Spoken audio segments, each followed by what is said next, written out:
For me, I am birthing something every single time it's my baby, like the play is my baby and it is Yeah. coming forth from this like, weird nebulous place of the unknown and it's coming through the vessel that is me and I am birthing it. And I feel like that producer has to be like, whether you say it's the doctor or the midwife or that person is helping facilitate this new life, this new thing that's coming into the world.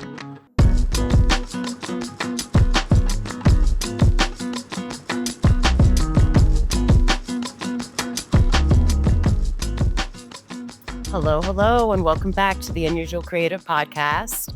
We are back for episode 5, and we're here with my dear friend Zola. So excited to see you, friend. Hi, so exciting to see you. Thank you. Thank you. Thanks for joining. So before we get started on today's topic, which is, but what does a producer do? I thought we would just start off with a quick intro if you want to let the people know your pronouns and maybe a bit about how we know each other, because I'm forgetting how long we've been friends. Right. But we'll start off there and then we can just jump into the conversation. Yes. My pronouns are she, her. I am an artist. I have worked in arts administration. And how we met is I want to believe, because it's one of those things where it's like, what is the origin story? What is the lore? Right? I don't Yes. remember. We're just here, and that's We're good. just here. But I believe it was when I was working in the box office at the Pasadena Playhouse. But I was Yes. also working at the Fountain Theater as the outreach coordinator there. So I had like these Yeah. 2 jobs and I remember seeing you and there was like this kind of like mutual like, oh, when like 2 Black women see each other, it was like yes. And I don't even think like we spoke for a while, but I think it was just like a mutual like, mhm. Yeah. And I don't really know where it went from there, but I just remember you kind of started bringing me into the circle of the other, people who are working upstairs, and I was doing these artist salons at my apartment in LA, which I remember inviting you to. It was always amazing to have you there and that energy. And then at some point, I knew you were leaving and you were community engagement and learning programs at the Playhouse. And I was like, hey, I would love that job. And you were like, say no more. You totally hooked that up. But then we just stayed friends for That all of is that. Yeah. That's a good origin story. I think you're right. Everything sounds spot on. And I love that you mentioned the artist salons because I was just talking with Kashina and she mentioned the artist salons and how it would be just like a great fit for some sort of like in-room hotel experience. Yes, and it's interesting because so now I'm living in Minneapolis and I'm really trying to find a way to bring that here to Minneapolis. Also, not even just Minneapolis, but some way to like make it eventually like on a national scale. And then eventually on an international, because I just feel like the connectors of being an artist, I think sometimes it gets so like, how do we do this and how do we meet people and how do we get to talk about it? And I think even just like you having this podcast with Unusual Creative, it's like, yeah, we need more access points to just be able to communicate and know. Yes. No, it's true. And be curious together, That is something that hopefully this podcast can do. And like you're saying, the salons will continue to do. I love that. Okay, so let's kick it off, which we already have. I'd be curious to know just in terms that are well, yeah, terms that are sort of general, how would you define a producer and what a producer does? Yeah.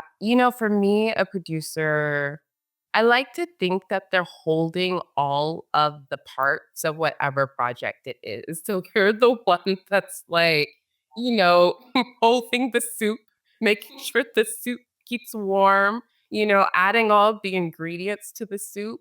I think the spikes and all of that is kind of the artist, but I really think like the producer is the one who is really holding everything together. They may be even, I mean, you know, I come from it from a performing artist background and a little bit film and TV, but sometimes in film and TV, the producer is the one who's finding the artist, you know? Like, I think sometimes we think it starts with the artist, but a lot of times the producer could the one be that is like sourcing the art or the artist. So I really feel like at the end of the day, the producer is like holding all the pieces, whether it be the budget, the artist, hiring the crew. They just are the glue that holds all of it together. Well said. Well said. A word that gets tossed around so often, and it means something different in different industries. It means something different to different people, but I think you have definitely given it a good metaphor that I 100% agree with. My little standard answer is always just like, we manage scope and budget, and we have, tools to do that. But at the end of the day, yeah, you need to sort of have your hand in all of it and sort of have the skill set to support that. So then how long have you been an artist? I know you mentioned performing artist. I've known you writer, artist, actress. Yes, a lot of different mediums. But how long would you say you've been an artist? And what does that mean to you personally? Yeah, you know, I mean, I don't know if this is cliche, but I feel like I was born an artist, you know? It's really hard to say Love that. how long, you know? My parents have saved everything. They're practically hoarders. And they I recently found like something from what, like when you start writing like fifth or sixth grade, and it's like Yeah. I found something from like yeah, or maybe I was like 6 or 7, I don't know, but it was like, "What do you wanna be when you grow up?" And I wrote, "A writer, actor, painter." Like, I literally was like, "I just wanna do it all." And and from when I was a child, I was like, "I wanna be Alicia Keys." So I started taking piano lessons, and then piano lessons, and I was singing in a choir, and then this love of music was like, "Okay, maybe musical theater." And then but then I was also like a visual artist for a bit, but then I was like, "Nah, I wanna be on the stage." So I went to school for acting, and that's what brought me out to California.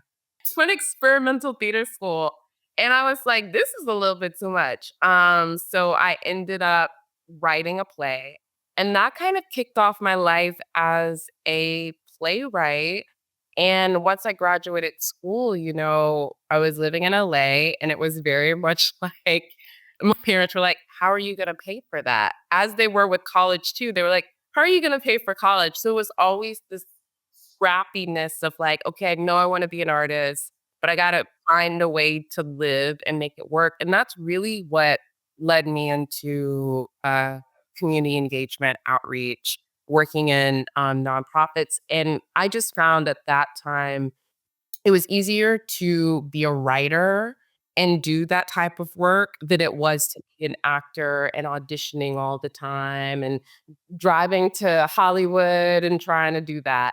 You know, trying to take off work, I was like, "No, no, no, no, no. We compute the write in the mornings and the nights between our day job."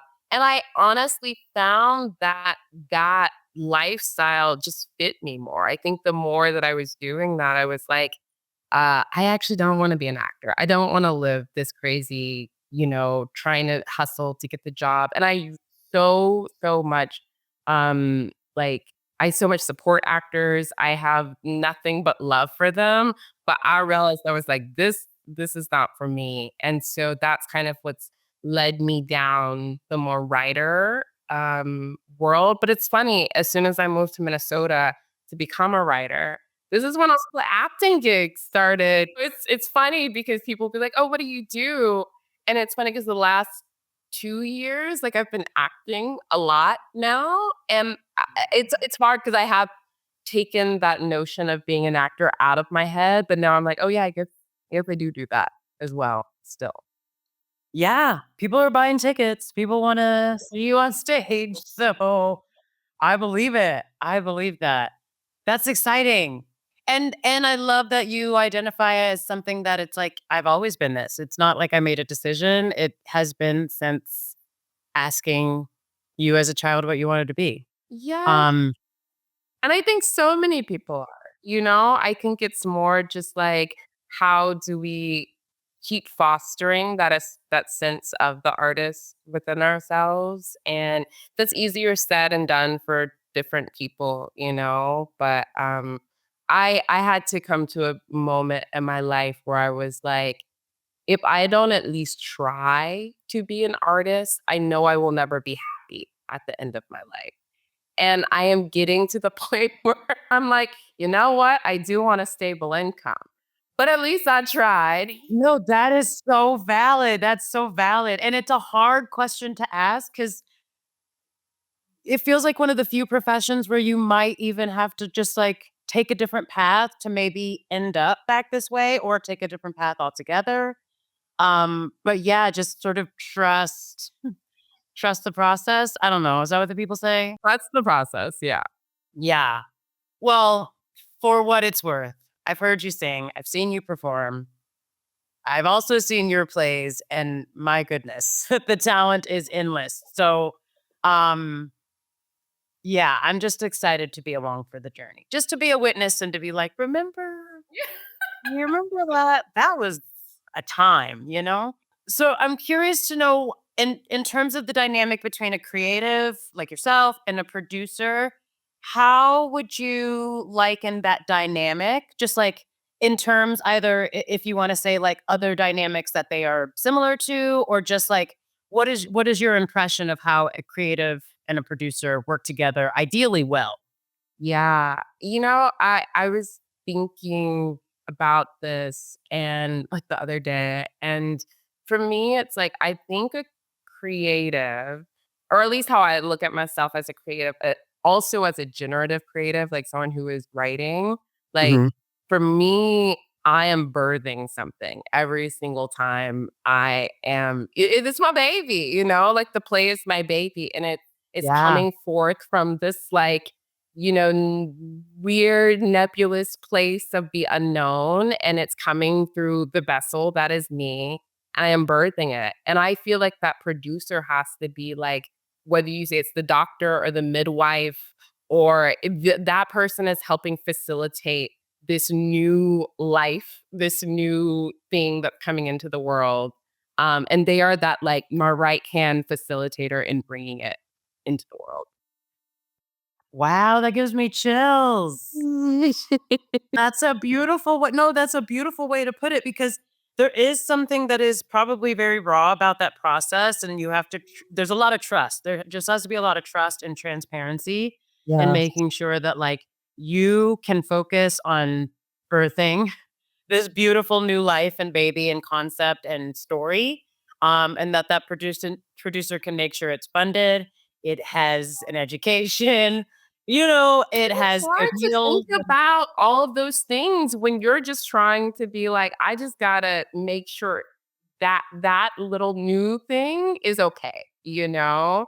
And it's a unique dynamic as well in that, like, I don't know a ton about this, but I do know the writing process has to end at a point. So you are a co-parent, but then other people just come in and take it and give it another life. And so in ways that you are brought back in, I'm sure that's very unique and sacred, but in ways that like you don't come back into the process and then it just becomes the next thing that it becomes.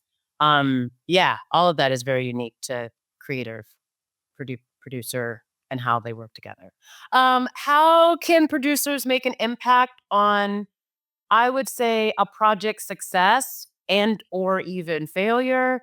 And yeah, what might that look like? If you have real life examples, great. If you're like, this is how I envision it could be, that works too. This may get a little tricky because the producer I'm thinking about, they were also taking on another duty in this. So they were directing my play, but they were also like one of the main producers on the play. And it was just interesting because I think them being the director and producer, it became their baby, or in their head, it was their baby, which I do think it takes a village, right? Like if we're going to use this analogy of the child, it takes a village to raise this child. But at the end of the day, the vessel is coming through me. And I think a good artist too, or I don't know, at least for me, a good artist and the kind of art that I'm making, I realized that the work, I'm not creating the work, right? Like the work is living in this unknown space and it really is coming through me. And I really like to think what does the play want to be, not what I want the play to be, and I'm just trying to find how to get it to what it wants to be.